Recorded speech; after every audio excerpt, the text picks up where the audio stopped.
Ladies and gentlemen, hello, and welcome to this new episode of Sudan in Focus weekly news magazine, which focuses on Sudan news and events, aims to give the Sudan TV audience a broad and first-hand information about what is going on in Sudan. So let's go.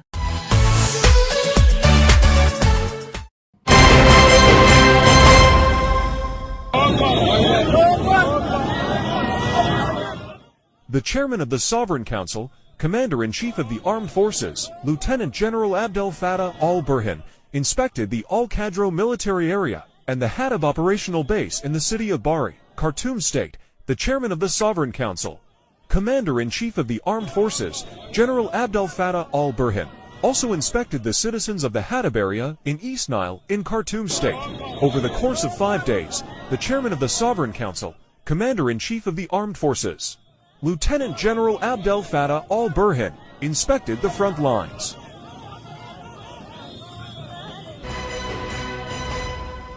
The chairman of the Transitional Sovereignty Council, Commander-in-Chief of the Armed Forces, General Abdel Fattah al-Burhan, sent a cable of congratulations to Chinese President Xi Jinping on the 75th anniversary of the founding of the People's Republic of China.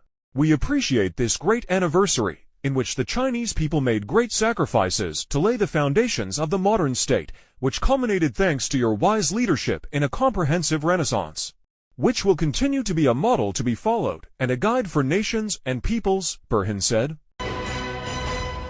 The deputy chairman of the Transitional Sovereignty Council, Mr. Malik Akar, said that the UAE statement that the armed forces targeted the headquarters of the UAE ambassador in Khartoum is pure slander, noting that the army has not been exposed to any diplomatic headquarters, although the rebellion exploits many of them as military barracks.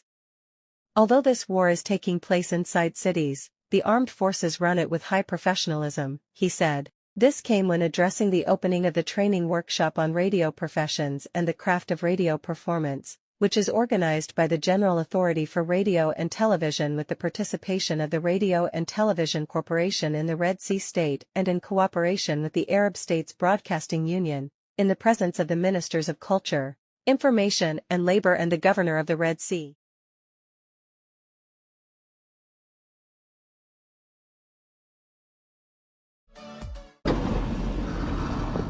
An impossible crossing made possible. A deadly impasse, now passable. After a year and a half of war, Sudan's army is finally reclaiming territory across the Nile. This bridge was no man's land. Civilians couldn't cross it, the military couldn't cross it. But since it's fallen under the army's control, the pathway between Durman and the north of Khartoum has now been opened. This is Khartoum North, known as Bahri, one of the 3 cities of the capital, partly liberated but left in ruins.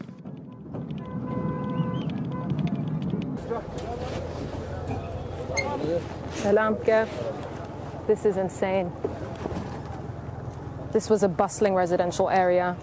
So many friends who lived here. The most basic things, a car, a chair, everything is just turned over. But for now, the damage feels immaterial, eclipsed by soldiers celebrating victory.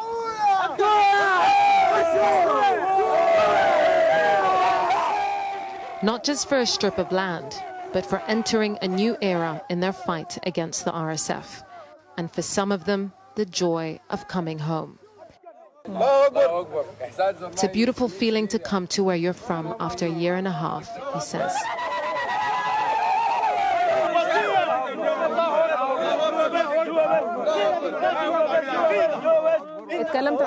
How did your family react when you called them? I asked. They were in tears. They couldn't believe I made it.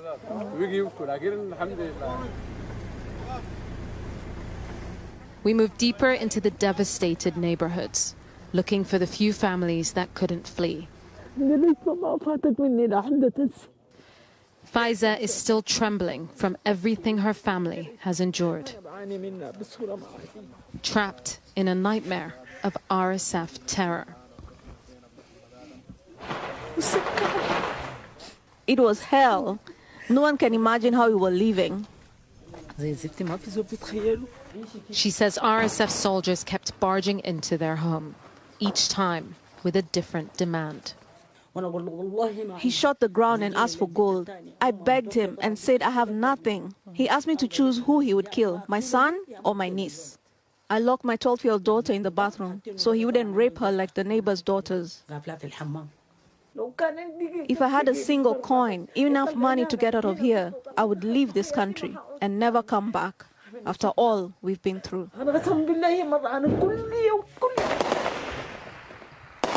They still live with the gunfire, but now it's outgoing.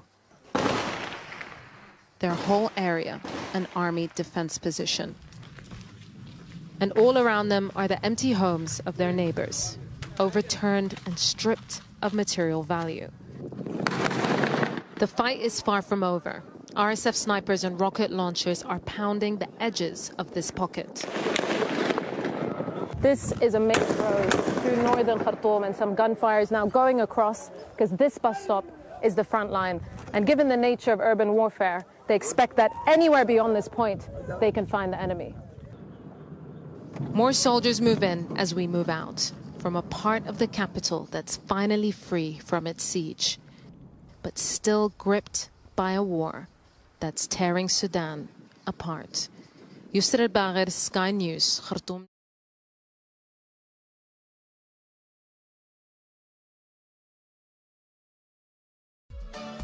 What is the story behind the UAE ambassador's residence, Hamad al-Junaibi, which has captivated public opinion, media outlets, and social platforms in recent days? The UAE ambassador's residence is situated in an upscale neighborhood in southern Khartoum, near the National University and Khartoum International Community School. It is located approximately 11 kilometers from the UAE Embassy in Khartoum, Al Amarat District, Street 9. This residence is rented from Jamal Zamkan, a prominent Islamic businessman and a leader in the Islamic movement, who lived next door. Tragically, in July 2023, Zamkan was killed by the Rapid Support Forces RSF inside his home. A force from the RSF attacked him, demanding that he vacate the property, but he refused. In response, they stormed his home and killed him. The first time Sudanese citizens became aware of the ambassador's residence was when the RSF leader appeared in a video filmed inside the home of businessman Ashraf Syed Ahmed Al-Cardinal, which is just 300 meters away. Hemeti and his troops were seen in the video as he delivered his first address following the outbreak of the conflict. Social media users quickly identified the location from recognizable landmarks, noting its proximity to the UAE ambassador's residence. The residence's name resurfaced when footage aired showing the Sudanese army targeting a howitzer that had been set up inside Al-Cardinal's residence. The powerful howitzer caused significant shockwaves during its shelling, resulting in widespread damage to glass windows and building facades across the vicinity. This was the same residence where Hemeti was previously filmed. In an attempt to prevent further damage to neighboring properties, the Sudanese armed forces destroyed the howitzer with a precision-guided Qaim bomb from a Mohajer 6 drone, ensuring the safety of Al-Cardinal's house and surrounding structures. The ambassador's residence was mentioned yet again when a video surfaced showing a rocket launcher belonging to the RSF positioned in front of it, targeting Sudanese army facilities, including the General Command and Armored Corps. However, it was the latest incident that gained the most attention. The UAE alleged that the Sudanese army had shelled the ambassador's residence and immediately condemned the alleged attack. This condemnation was echoed by all the Gulf Cooperation Council countries and Jordan, based on the UAE's assertion. The claim even reached the international stage, with the UAE's Minister of State for International Cooperation, Sheikh Shakbout bin Nahyan, condemning the attack during a speech before the United Nations. In response, the Sudanese Ministry of Foreign Affairs issued a statement categorically denying the UAE's claims. This denial was followed by another from the Sudanese armed forces, asserting that they had not targeted any ambassadorial residences or diplomatic mission sites. Adding to the denials, Sudanese Ambassador Amar Mahmoud, a member of Sudan's mission to the United Nations, took to the X platform to refute the allegations. He shared a recent satellite image of the ambassador's residence dated October 1st, 2024, which showed the property intact with no signs of damage. This confirmed the narrative of the Sudanese Ministry of Foreign Affairs and the Sudanese Army. Later, this version of events was further verified by a video from a Sudanese activist who visited the location of the UAE ambassador's residence, filming it from the ground. The video confirmed that the residence was undamaged, save for minor scratches on glass facades and paintwork. These slight damages seem to be the result of shockwaves from RSF artillery fire, or perhaps from the RSF's violent storming of Jamal Zamkan's neighboring residence during his assassination. Will the story of the UAE ambassador's residence conclude with this chapter, or will the escalation between Sudan and the UAE continue? The UAE, which media reports have consistently shown to be backing the RSF, continues to provide support to a force that perpetrates some of the most egregious violations against the long-suffering people of Sudan. This irony cannot be overstated. While some countries focus on the alleged harm to an empty rented house, millions of Sudanese have been forced from their homes, their security shattered. It is high time the spotlight was turned on the real victims of this.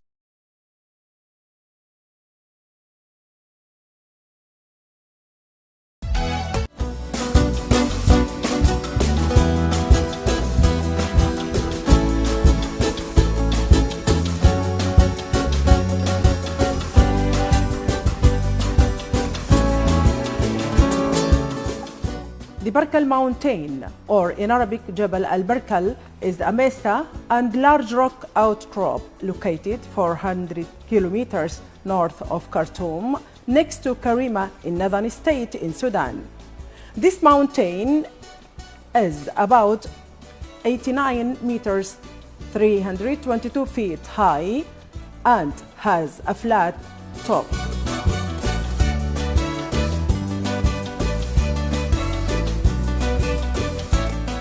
Jabal al-Barkal has been a sacred mountain since year 1500 BC.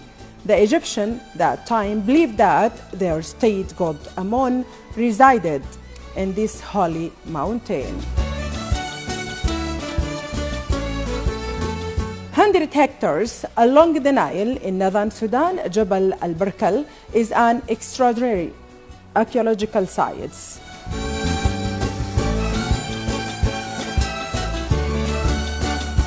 Preserving the remains of the capital city of ancient Kush. Jabal al-Barkal and the sites of the Nabatan region comprise 5 archaeological sites on both sides of the Nile and arid area considered part of Nubia.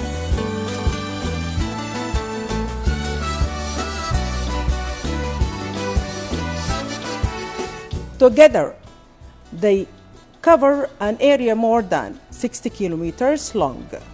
The temple moat was built and carved partly into the rock base of Jabal al-Barkal by the pharaoh Taharka in the 680s BC.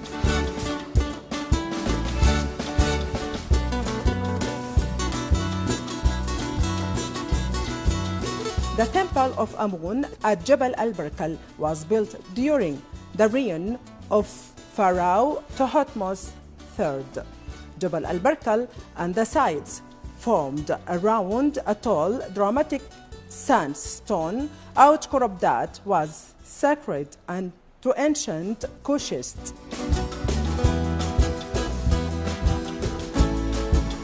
At the base of this mountain was succession of the settlements, now covered desert sands and sediment from the annual Nile flood. From the moment of its founding capital.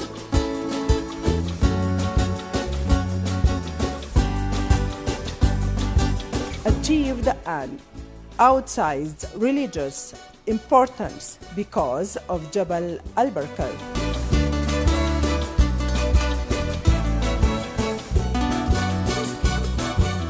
Temple B700 at Jabal al-Barkal, dedicated to Amun, was constructed beside and just to the west of Temple B600. Jabal al-Barkal was a royal cemetery during the Meroic period. The oldest burial date back to the 3rd century BC. Pyramid number 1 belongs to the Kushite king from the 1st century BC. Pyramid number 4 belongs to the Queen Amani Renas or Al-Kandaka from the 1st century BC. Jabal al-Barkal area has been approved on the World Heritage List by the UNESCO. Therefore, Sudan has many tourist attractions and is considered one of the tourist destinations in the world.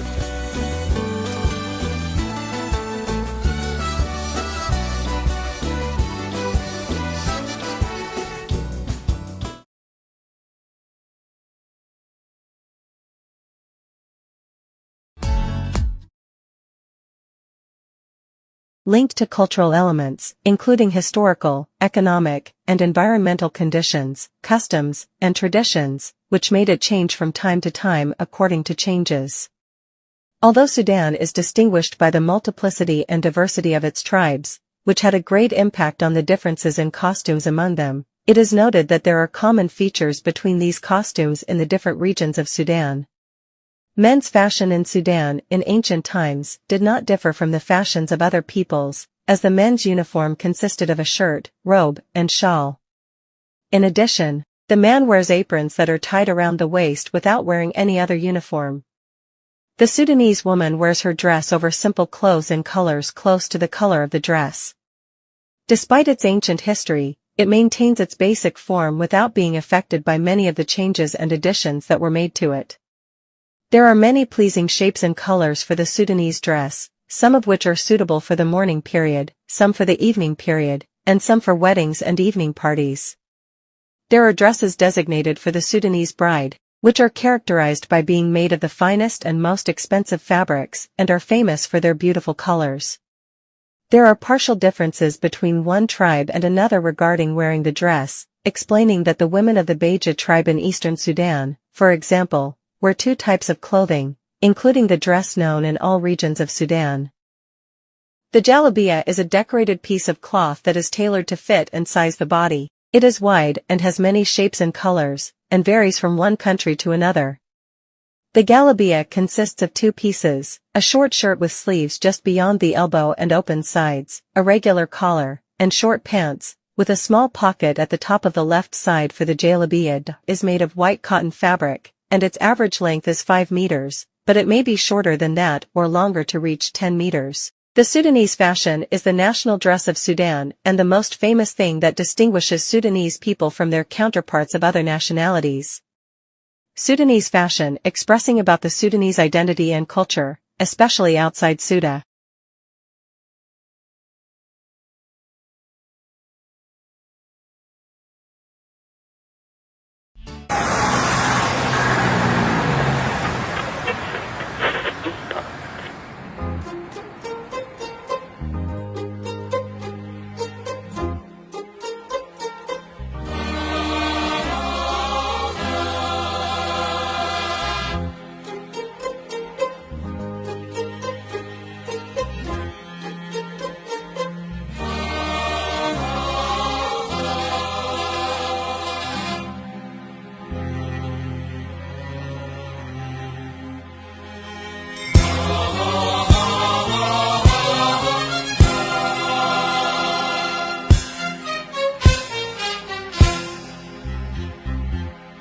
يا الخرطوم يا العندي جمال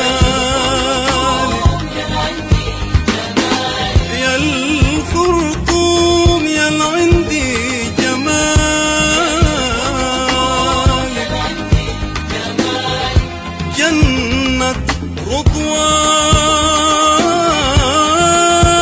خطوان طول عمري ما شفتها مثالك، طول عمري ما شفتها مثالك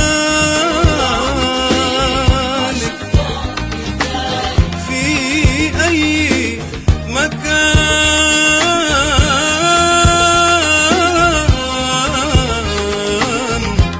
أنا هنا شبيت يا وطني زيك ما لقيت يا وطني.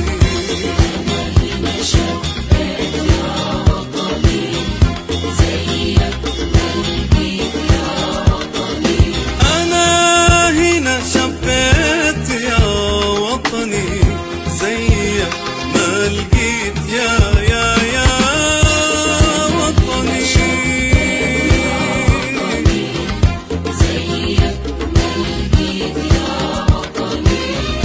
في وجودي أريدك وغيابي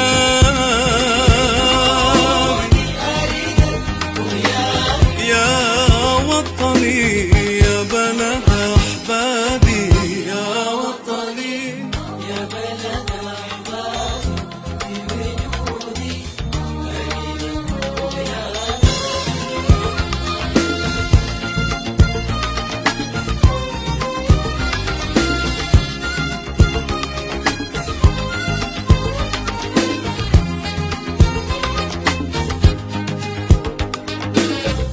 بتذكر فيك عهدي الصبايا،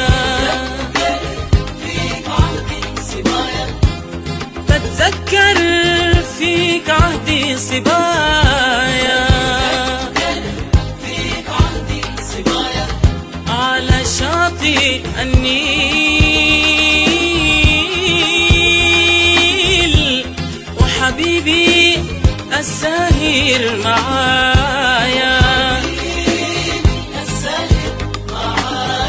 وحبيبي الساهر معايا، ده أسمر وجميل.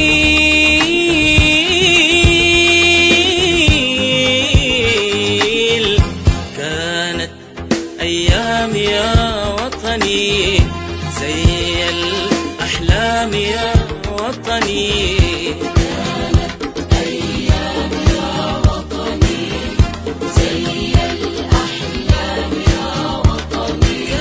كانت أيام يا وطني زي الأحلام يا وطني.